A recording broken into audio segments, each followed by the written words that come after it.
There was one particular quarterback that a lot of people had questions about. We didn't get a lot of answers because he only played like 3 games last year. Then he gets injured, has a season-ending surgery, isn't around, out of sight, out of mind. Now this new draft class comes in, and boy, there's a lot of shiny objects, bright toys. C.J. Stroud does what he does last year. Jaden Daniels starting to do what he's about to do. And then there's a guy who's a Florida Gator. Didn't play a lot of football at Florida, didn't win a lot of football at Florida, but whenever he was playing in the NFL and he was healthy, boy, he was electrifying. Ladies and gentlemen, I'm here to say it.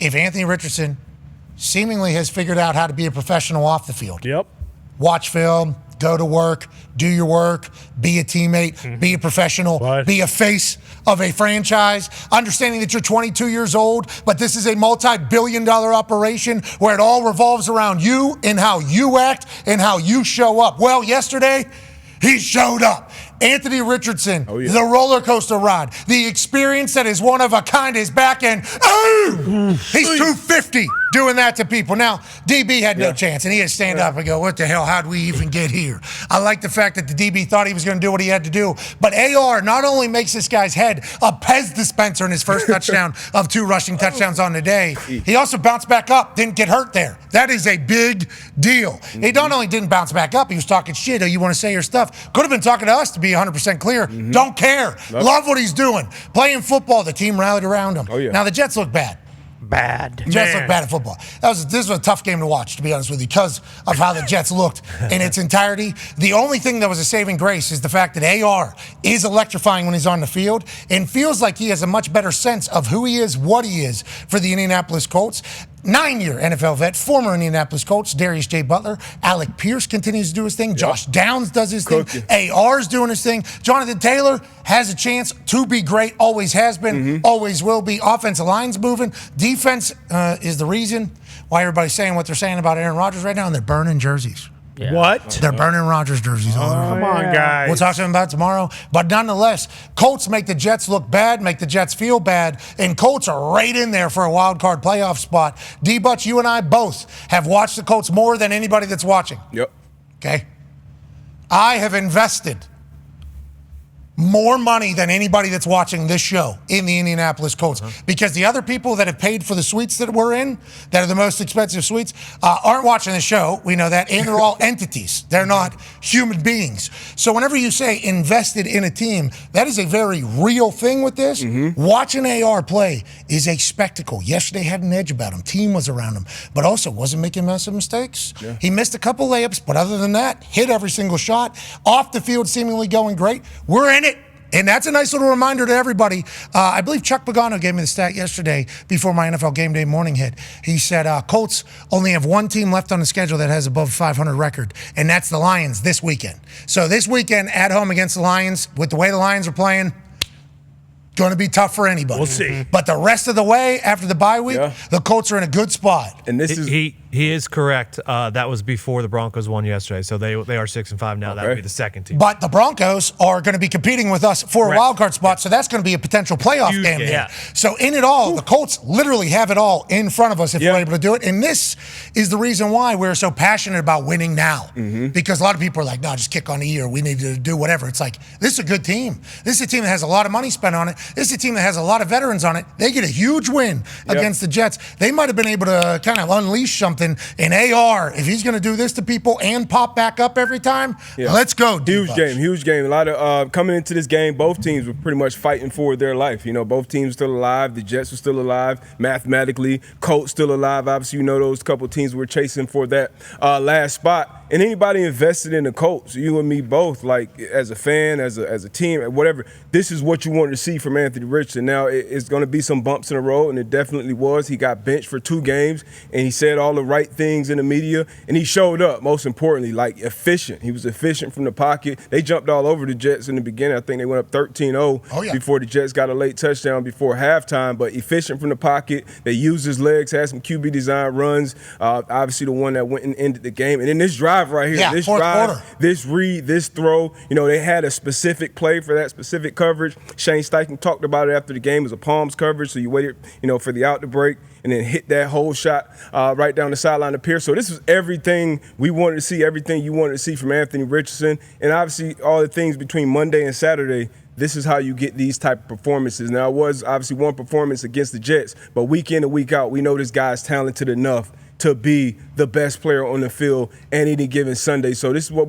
that throw, like it's not 3 or 4 guys in the league that can make that throw with a guy on his back. So this is what we want to see. This is obviously what we want to continue to see. And I love this for Anthony Richardson bouncing back with all the shit that has been around him for the last couple weeks. Us included. Of course. Us being the shit included. I mean, we got a job to do. I call it how I see it, and it is what it is, good, bad, or indifferent. You call this shit how you see it. And as a player, that's what we're used to as well. When we go in at meetings, coaches aren't, kissing our ass. Teammates aren't kissing our ass. Hey, Pat, just keep doing. You'll figure it out. Like, nah, get your shit together. Everybody's got to be accountable to each other. So it's not about what happens to you as a player or a person. It's about how you respond to it, and he responded. And also, if he, and he's not, we know he's not now.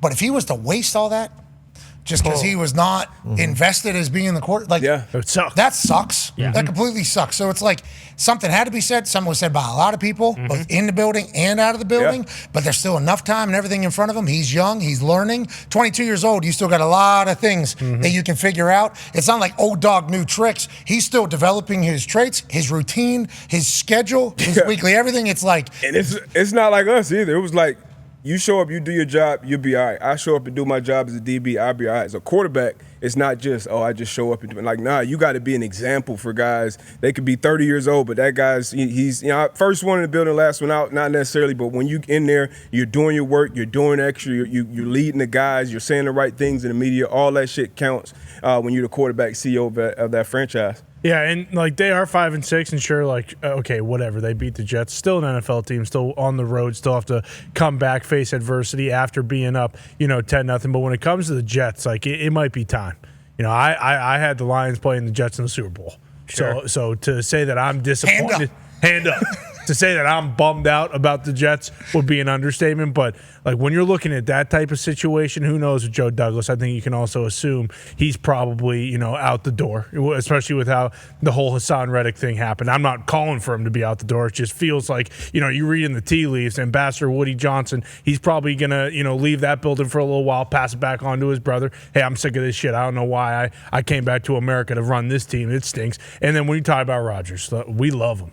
I love Aaron, not just a football player. Everything he's about, I'm about. Okay, okay. So this stinks to kind of have it set in, but they might just have to call it on the entire year. Not Rodgers as a whole, but like on this year when it comes to the future of the team. Now who knows who in that building's thinking about the future of the team? If you think that a lot of those people in the building are going to be out, they're probably not. But when you're just looking at it from a bird's eye view, I think you bench everybody. I don't know. We don't need any injury guarantees. Don't need any injuries. You don't need anybody missing next year. I mean, Devontae's gone. It's not as if he's on a multi-year deal, so maybe you run him into the ground. But Garrett Wilson, you don't really need him to be playing very much. Breece Hall, who had an unbelievable game, he's so awesome. Good. Yeah, he's awesome to watch. Don't need him getting hurt. He got hurt, blew his knee out against the Broncos a few years ago, and then he missed a little bit of time. Like you don't need that to happen for a young running back. Like it sucks in New York as a whole. But here's the thing, if you don't want to do that, maybe you do. Keep wheeling everybody out there. You win a few more games. You don't get one of those top quarterbacks. You go get Dan Jones in the offseason. He's got a house here. Danny Dimes, you don't got to put your house up for sale, brother, because you're just trading that blue and white for green and white, and you go be a Jet. Yeah. Joining us now, ladies and gentlemen, is the all-time leading tackler for the Green Bay Packers. He's a college football national champion with The Ohio State University. He's a Super Bowl champion with the Green Bay Packers. Ladies and gentlemen, AJ Hawk. AJ, I watched that Jets team yesterday, and obviously we've seen the Jets on primetime a few different times. The Colts needed that one. Okay, the Colts needed that one. Thought they were going to give it away. Thought the Jets were about to say and do their thing. They inevitably don't. Anthony Richardson runs over some more people. He has a fourth quarter comeback drive that is beautiful. But watching that Jets team, if I was a Jets fan, it would be hard to find. You'd be grasping for a lot of things to hold on any positivity, AJ. I mean, yeah, it's just I cannot imagine how Greeny is feeling. I know I got to see the still shot that his wife took of him when he got home in time to see the end of that game. But yeah, it almost feels like what's the term? Snake bitten, whatever it is. Like whatever they do, they just can't seem to either get out of their own way or But I gotta give AR some credit, man. This dude runs hard, like an absolute monster. Like, can you imagine anytime you're trying to defend this team, if they get down to the red zone, how dangerous they can be when he is such a big physical back, but then he can obviously get out there and throw when needed. But it's just a whole other dimension to try to stop. Yeah, and I think, I like the fact that Shane Steichen said we had to tush push in Philly. That's fun. But everybody hates it on the offensive line and the quarterback. So I'm just going to run my guy out to the outside, and we're going to have a 250 versus 175 battle every single day. That's a smart idea. That was like he was just going for it. Like, we got a 4th and 1. I think there's a good chance, and I assume other teams are going to know this, they're going to be trying to get AR out on a safety or a corner every single time. Linebacker. He's fast. I mean, he can move. He had no chance. I give credit for sticking your head in there, buddy, but you had no chance at that angle. There's zero chance you're stopping him from scoring. So, yeah, I love him throwing his head in there. Zero fun, sir, there. Jeez. Taking that one on. And hopefully, right, we talk about everything that happened off the field. It's like, if AR over the last few weeks has been able to craft a perspective of an NFL franchise quarterback too, with his immense talent immense talent on the field. It is all over the place. I don't know how you flip the switch on everything, but if he has been able to do that, which it looked like yesterday, making little to no mistakes and also being super invested. We talk about the halftime high fives. He sprinted over to be able to give it to everybody. There was a 2-point conversion though where he gets like visibly pissed and then like back to it, as opposed to being a cool guy like, oh, we didn't get it, damn. It was like showed emotion but then was professional immediately afterwards. It's like, we got a guy. We got a guy, and he won't be up for Offensive Rookie of the Year, which is a damn shame, but he is damn near a rookie at this point, and every week he's only getting better, I hope. So congrats to the Colts on a big win, and to the Jets fans. Boy, I watched that game through your lens as well, because we got to talk tomorrow. And I was like, I don't know. Still a lot of season left, too, man. That's the scary thing. Still a lot of games left. They tackle better? No. Sauce Gardner actually. They don't really do anything. It was all bad. It was all bad. Sauce didn't play good? I saw he did a jersey swap with Alec Pierce because Cincinnati. Yeah, that was cool. That was pretty cool to see The that. coup de grace too, though. You see that tweet going around. That's you assume like, oh, okay, this is a Barry McCockner tweet when it shows Rodgers' win percentage with the Jets compared to Zach Wilson and some of these other guys. Darnold. I mean, are you kidding me? 272 or something like that. Yeah, just like lower than Darnold, lower than Zach Wilson. Crazy. I think you put Joe Flacco's up there if they won. I think it's lower than that. Vinny Testaverde.